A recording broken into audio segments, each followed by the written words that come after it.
முதல் வாசகம். தங்களின் கடவுளாகிய ஆண்டவரின் குரலைக் கேளாத மக்களினம் இதுவே. இறைவாக்கினர் எரேமியா நூலிலிருந்து வாசகம். அதிகாரம் 7. இறைவசனங்கள் 23 முதல் 28. ஆண்டவர் கூறியது: நான் இஸ்ரவேலுக்கு கொடுத்த கட்டளை இதுவே.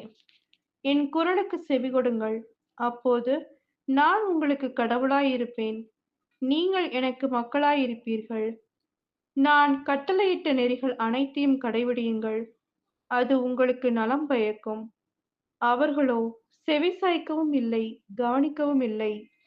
பிடிவாத குணமுடைய அவர்களின் தீய உள்ளத்தின்படி திட்டப்படி நடந்தார்கள். முன்னோக்கி செல்வதற்கு பதில் பின்னோக்கி சென்றார்கள். உங்கள் மூதாதையர் எகிப்து நாட்டிலிருந்து வெளியேறிய நாளிலிருந்து இன்று வரை ஒவ்வொரு நாளும் தொடர்ந்து என் ஊழியர்களாகிய இறைவாக்கினர்களை உங்களிடம் அனுப்பியுள்ளேன். அவர்களோ எனக்கு செவிசாய்க்கவில்லை, கவனிக்கவில்லை. முரட்டு பிடிவாதம் கொண்டு தங்கள் மூதாதையரை விட அதிக தீச்செயல் செய்தனர். நீ அவர்களிடம் இச்சொற்களை எல்லாம் கூறுவாய். அவர்களோ உனக்கு செவிசாய்க்க மாட்டார்கள். நீ அவர்களை அழைப்பாய். அவர்களோ உனக்கு பதில் தர மாட்டார்கள். தங்களின் கடவுளாகிய ஆண்டவரின் குரலை கேளாத, அவர் தண்டித்தும் திருந்தாத இனம் இதுவே என அவர்களிடம் சொல். உண்மை அழிந்து போயிற்று. அது அவர்கள் வாயிலிருந்து அகன்று போயிற்று. இது ஆண்டவரின் அருள்வாக்கு. இறைவா உமக்கு நன்றி. நற்செய்தி வாசகம். என்னோடு இராதவர் எனக்கு எதிராக இருக்கிறார். லூக்கா எழுதிய தூய நற்செய்தியிலிருந்து வாசகம். அதிகாரம் 11. இறைவசனங்கள் 14 முதல் 23.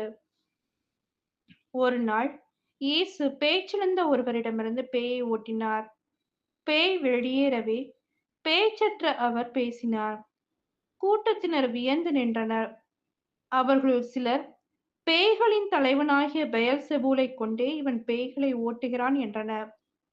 வேறு சிலர் அவரை சோதிக்கும் நோக்குடன் வானத்திலிருந்து ஏதேனும் ஒரு அடையாளம் காட்டுமாறு அவரிடம் கேட்டனர். இயேசு அவர்களுடைய சிந்தனைகளை அறிந்து அவர்களிடம் கூறியது: தனக்கு எதிராக தானே பிளவுபடும் எந்த அரசும் பாழாய்ப் போகும். அவ்வாறே பிளவுபடும் வீடும் விழுந்து போகும். சாத்தானும் தனக்கு எதிராக தானே பிளவுபட்டு போனால் அவனது அரசு எப்படி நிலைத்து நிற்கும்? பெயல்செபூலைக் கண்டு நான் பேய்களை ஓட்டுகிறேன் என்கிறீர்களே. நான் பெயல்செபூலைக் கொண்டு பேய்களை ஓட்டுகிறேன் என்றால் உங்களைச் சேர்ந்தவர்கள் யாரைக் கொண்டு பேய் ஓட்டுகிறார்கள்? ஆகவே அவர்களே உங்கள் கூற்று தவறு என்பதற்கு சாட்சிகள். நான் கடவுளின் ஆற்றலால் பேய்களை ஓட்டுகிறேன் என்றால் இறையாட்சி உங்களிடம் வந்துள்ளது அல்லவா? வலியவர் ஆயுதம் தாங்கி தம் அரண்மனையை காக்கிற போது அவருடைய உடைமைகளை பாதுகாப்பாக இருக்கும். அவரை விட மிகுந்த வலிமையுடையவர் ஒருவர் வந்து அவரை வென்றால் அவர் நம்பியிருந்த எல்லா படைக்கலங்களையும் பறித்துக் கொண்டு கொள்ளைப் பொருளையும் பங்கிடுவார். என்னோடு இராதவர் எனக்கு எதிராக இருக்கிறார். என்னோடு இணைந்து மக்களை கூட்டி சேர்க்காதவர் அவர்களை சிதறடிக்கிறார். இது ஆண்டவரின் அருள்வாக்கு.